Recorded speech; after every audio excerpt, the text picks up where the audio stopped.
कि हमें 15,000 एकड़ जमीन का हिसाब दीजिए। हमारे बाप दादाओं ने आपको 15,000 एकड़ जमीन दिया है, आपने मात्र 3,000 एकड़ में काम किया है, बाकी में हम लैला मजनू के लिए पार्क बनाने जमीन नहीं दिए हैं।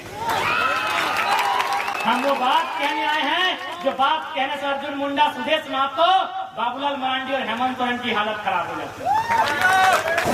हम गांधी को मानते हैं, गांधी के आदर्शों को मानते हैं, लेकिन गांधी को हर चीज को नहीं।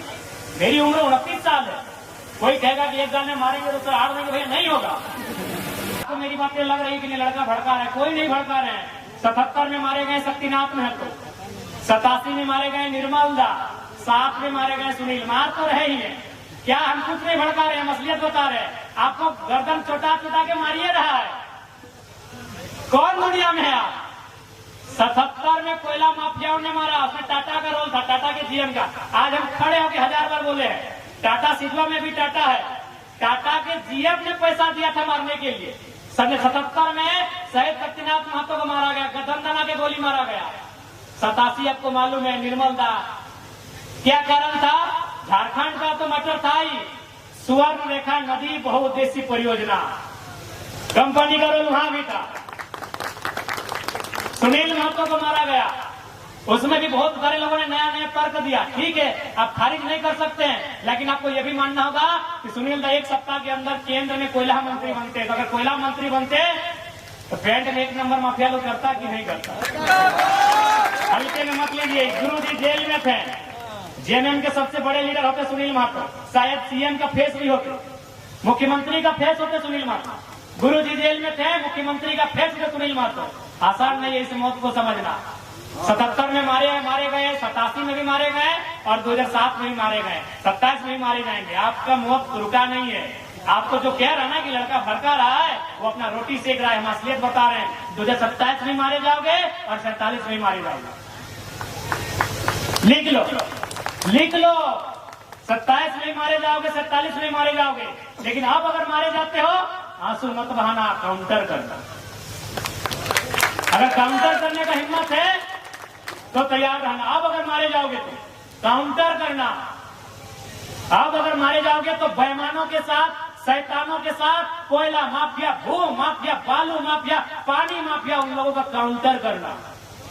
अगर आप मारे जाते हो तो, और नहीं तो ऐसे समय समय मारे जाओगे, ऐसे मारे जाओगे, ऐसे काटे जाओगे, बेरहमी से मारे जाओगे। चाहे मालूम है कि उनकी नजर तुम्हारी जमीन पे है, उनकी नजर तुम्हारे कोयले पे है, उनकी नजर तुम्हारी बालू पे है, उनकी नजर तुम्हारे संसाधन में है। तुम हमेशा मारे जाओगे। हम कोई भड़काने नहीं आए हैं, हम वो बात कहने आए हैं जो बात कहने से चंपा सोरेन की भी हालत खराब हो जाती है। हम वो बात कहने आए हैं जो बात कहने से अर्जुन मुंडा, सुदेश महतो, बाबूलाल मरांडी और हेमंत सोरेन की हालत खराब हो जाती है। कौन मांगा है टाटा से हिसाब? हम टाटा से हिसाब मांगने आए हैं कि हमें 15,000 एकड़ जमीन का हिसाब दीजिए। हमारे बाप दादाओं ने आपको 15,000 एकड़ जमीन दिया है, आपने मात्र 3,000 एकड़ में काम किया है, बाकी में हम लैला मजनू के लिए पार्क बनाने जमीन नहीं दिए हैं। हमने रियल एस्टेट को बेचने के लिए जमीन नहीं दिया है।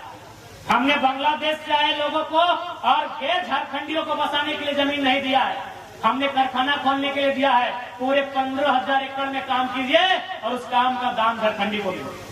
कौन सवाल करेगा? करेंगे चंपा जी, कीजिए सदन में सवाल। देखते हैं, गए विद्युत जी संसद भवन गए, कीजिए सवाल।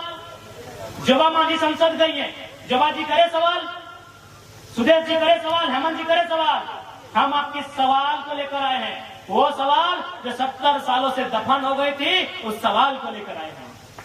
कोई गलत नहीं हमारा सवाल, कोई गलत नहीं हमारा सवाल। हमने रियल एस्टेट बेचने के लिए जमीन नहीं दिया। बीएसएल बोकारो 33,000 एकड़ जमीन, चारों तरफ खटाल तो भरने के लिए हमने जमीन दिया है क्या? सिंदरी, एफसीआई, पूरा मैदान खाली है। कम से कम 3-4 किलोमीटर तक लंबा मैदान खाली है। जहां हम लोग अधिवेशन किए तब देखेंगे मैदान को, किसका है? झारखंड के लोगों का है। 52 गांव, लगभग 52 गांव उजड़े हैं सिंदरी में, उनका जमीन है। तो चाहे नहीं सवाल होगा, आपकी हैसियत जितना थी उतना जमीन रखिए, नहीं तो वापस कीजिए। कभी हम मानेंगे ये किसानों का देश है, कभी मानेंगे ये महात्मा गांधी का देश है, कभी मानेंगे ये भगत सिंह का देश है, और नहीं तो चीख चीख के कहेंगे ये ये जनरल डायर का देश है, ये चैंपलिन ना चार्लिन क्या बोलते हैं उनका देश है। जब गांधी के विचारों को मानेंगे तो हम क्यों मानेंगे? केवल अब कंपनी की बात करते हैं। आप हाथ से जंगल उजाड़ दिए, हजारों आदिवासी को वहां से विस्थापित कर दिए। आज भी जनरल डायर जिंदा है। आज ये जनरल डायर इन हवाओं में, इन वादियों में सत्ता में जिंदा है। जनरल डायर सत्ता में जिंदा है। आप उधम सिंह कब बन रहे हैं, ये तैयारी आपकी है। अच्छा, अभी एक मेडलिस्ट हमारी बहाल हो गई। क्या लगता है इसमें राजनीति नहीं है? मैं ये इस विषय पे हम बात नहीं कर रहे हैं। या तो सोना जीतती या तो रजत जीतती। और किनको तकलीफ थी? जो सत्ता में बैठे हैं। क्यों? तो कुछ दिन पहले वो सत्ता से पिट के गई है, उसका जोरदार नाम होता है। एक एंगल आप इसको तराशिए, वहां पे 1% ही तराशिए, लेकिन इस एंगल को तराशना होगा आपको कि जो 4 को उठा के एक दिन में पटकती है और फाइनल के दिन ड्रॉप आउट हो जाती है। मजाक नहीं है मेरे साथ। एक अब दक्षिण भारत में एक फिल्म देखे हम, एक मिस यूनिवर्स का कंपटीशन था। जो लड़की जीतने वाली थी उसको बोले हरा दो, उसका जो गुंडा था वो उसको हराइए, उसको हरा दिया गया। तो ये ओलंपिक में भी और खेल में भी सब कुछ हो सकता है। ज्यादा नहीं कहेंगे इसमें।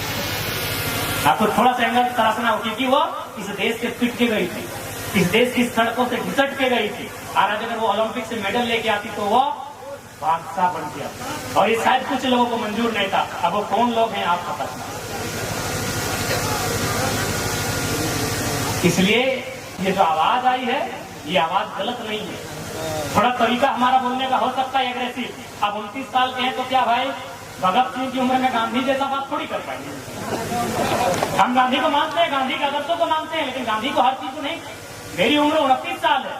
कोई कहेगा कि एक गाने मारेंगे तो आड़ देंगे, भैया नहीं होगा। हम गांधी के विचारों को मानते हैं, लेकिन 100% जिस उम्र में है शायद संभव नहीं है। तो हो सकता है मेरे बात करने का लहजा थोड़ा एग्रेसिव होगा, स्वाभाविक है। जिस उम्र में होगा ही, हम भी दादाजी की उम्र में आ जाएंगे तो हम भी प्यार से बात करेंगे, हम भी नॉर्मल बात करेंगे।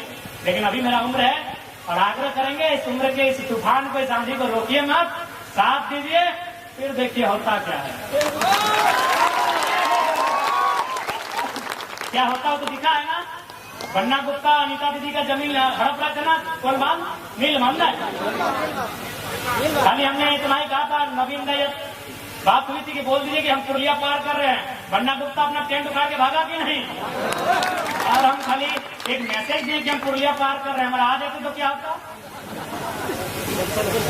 क्या लगता है? अरे आपकी ताकत बन के आए, एक बार भरोसा जताइए, आपकी ताकत बनने में हम लोग कहीं कमी नहीं होती। क्या होगा? गोली खाएंगे। हम तो कह रहे हैं, हम तो स्वीकार कर रहे हैं। हमारे कॉर्पोरेट के दलाल हमें गोली मारे, तमाम कंपनियों के दलाल हमें गोली मारे, तमाम ब्यूरोक्रेट्स में जो भ्रष्टाचार अधिकारी बैठे हैं वो हमारी मौत की साजिश रहते हैं। हमने कब मना किया, लेकिन एक शर्त है, हमारी मौत हो जाए तो मातम मत मनाइएगा, चिता बाद में जलाइएगा, पहले उनके हौसले को जलाइएगा। लिस्ट कर लीजिएगा, लिस्ट कर लीजिएगा।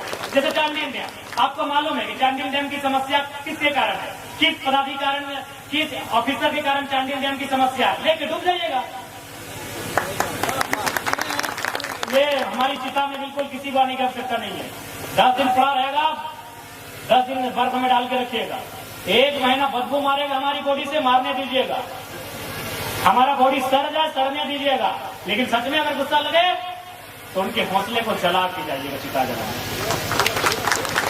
नहीं तो आप मारे जाएगा। हम नहीं कह रहे, जो भी आपके लिए आवाज उठाए, हम रहे, चाहे दमयंती मुंडा रहे, चाहे कोई रहे, तरुण महतो रहे, भूपेश महतो रहे, चेतन महतो रहे, या कोई रहे, अनिता हेम्ब्रम रहे, सोनामणि टुड्डू दीदी रहे, सविता दीदी रहे, कोई रहे जो आपके हक के लिए लड़ रहा है, अगर उसके साथ रतिलाल महतो जैसी वारदात दोहराई जाती है तो याद रखिएगा, चिता बाद में जलाइएगा, पहले उनके हौसले को जलाइएगा, क्योंकि ऐसा अवसर बार बार नहीं आएगा। कोई नहीं। मजबूरी में ये बातें आज हमें कहनी पड़ रही, क्योंकि सीधी अंगुली से घी निकलता हुआ नहीं दिख रहा है।